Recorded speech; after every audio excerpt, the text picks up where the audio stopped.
সাকিব আল হাসানের সমর্থনে প্ল্যাকার্ড নিয়ে গ্যালারিতে ঢুকতে আবারও বাধার মুখে পড়েছেন দর্শকরা।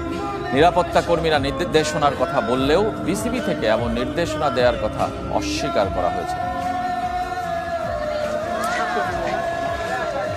সাকিব আল হাসান এখন আর বাংলাদেশের পোস্টার বয় নয়, তিনি হয়ে গেছেন স্বৈরাচারের দোসর।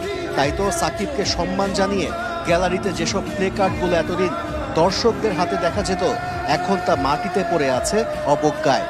অথচ বোর্ড থেকে নিশ্চিত করা হয়েছিল দর্শকদের মত প্রকাশের স্বাধীনতার। মিরপুরের পর সিলেটেও একই গল্প। নিরাপত্তা কর্মীরা ঢুকতে দেয়নি সাকিবের নাম সম্বলিত কোনো ব্যানার প্লেকার্ড।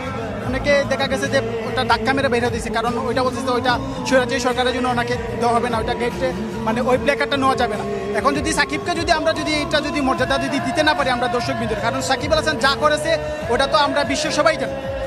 নিরাপত্তা বাহিনীর দাবি নির্দেশনা পালন করছে তারা, কিন্তু বিসিবি নির্দেশদাতার ভূমিকায় অস্বীকার করেছে।